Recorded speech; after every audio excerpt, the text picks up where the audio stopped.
U.S. foreign policy has stalled in key regions as the Biden administration focuses on China as its paramount threat. It's allowed Beijing to present itself as a superior alternative as it seeks to become the top global superpower, according to experts. "I think the U.S. policy has been one of paralysis," Dr. Michael Pillsbury, Senior Fellow of the Heritage Foundation for Change of Strategy and author of The 100-Year Marathon, told Fox News Digital. "Not backing off, but it's just very little is actually happening other than the military support of the Ukrainian resistance to Putin's invasion and various other fronts. I don't see any new Biden doctrine, do you? I don't see a new foreign policy," he added. "They attack the Trump administration more than they put forward their own ideas."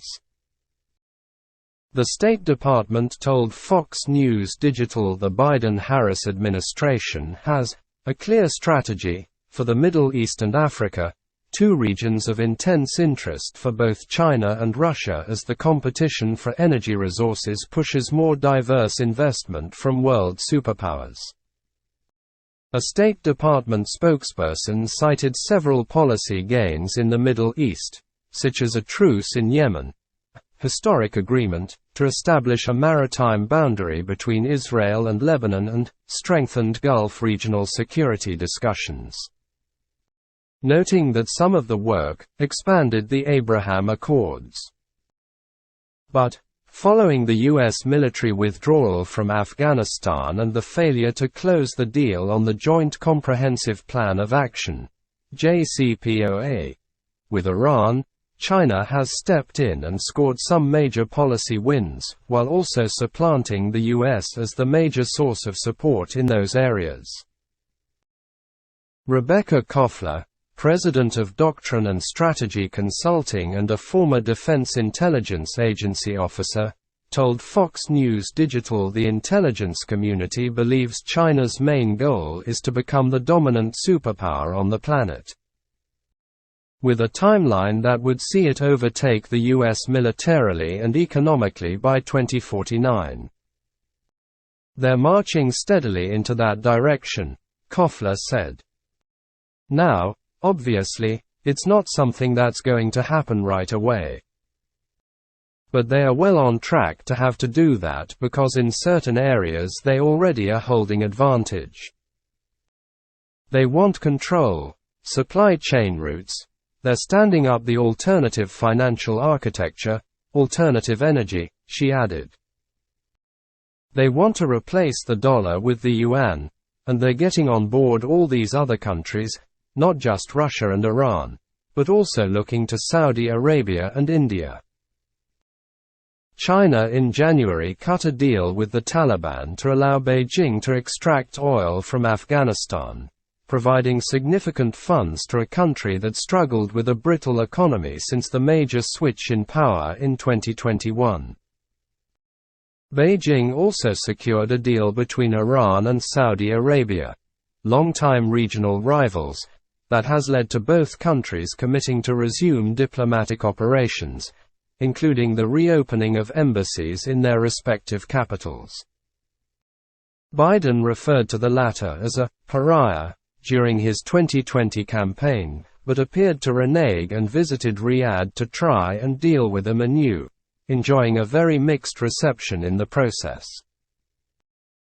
That ambiguity, trying to admonish countries for their crimes and human rights issues, while also trying to engage with them diplomatically, has resulted in a seemingly mixed policy in the region. The withdrawal from the JCPOA brought us much closer to Saudi and to our other Gulf partners that were enormously concerned about that deal and gave clarity to them that the United States, under President Trump, was not going to legitimize Iran, Victoria Coates, senior research fellow at the Margaret Thatcher Center for Freedom, explained.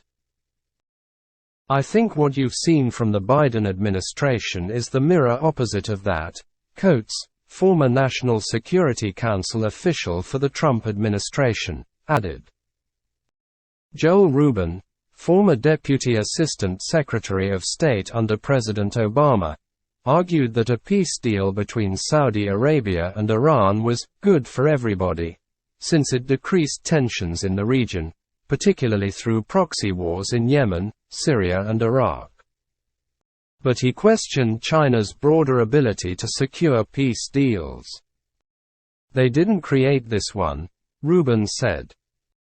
China did leverage what was done for several years, what we and others led in Iraq.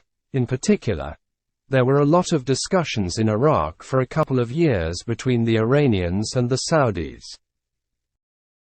Rubin pointed to Ukraine's unwillingness to deal with Chinese President Xi Jinping concerning a deal with Russia, calling it a significant failure for the Xi-SSIA relationship if Xi can't help Russian President Vladimir Putin broker a deal to end the Ukraine war. Xi talks to Putin all the time, but he's actually not doing anything on peace negotiation, Rubin said. Instead, he argued that the US has essentially increased its focus on China, trying to box in Beijing with stronger regional alliances and investment in the region, particularly with Japan, which doubled its military spending, and arming Australia with nuclear submarines. "It's not like we're just sitting back and doing nothing," Rubin concluded. "This is all American diplomacy, recognizing an interest in Russia and China." Pillsbury similarly rejected the notion that the US has slipped in the Middle East and instead has focused more heavily on China as it prepares for a new Cold War, even if it is to the detriment of progress in those other regions.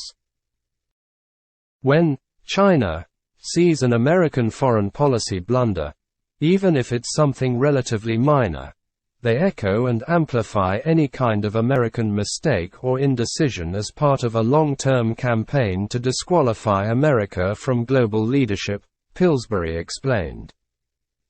Coates argued that the shift in policy to focus more fully on China is real, but also short-sighted.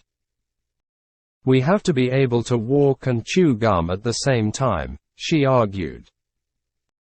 The Saudi, Iran, China deal shows you that we can decide we're going to focus on the Pacific and just look at the China problem set, and then China pops up in the Middle East in our traditional sphere of influence. You could call it a symbiotic or parasitic relationship between China and Russia, but those problem sets are now emerging, and the ability to disaggregate between a China threat and Russia threat, well, those may be becoming one and the same, Coates added. So you can try to pivot to Asia, but that doesn't mean the Middle East is not going to pivot back toward you. We do not have the luxury of just being a Pacific power.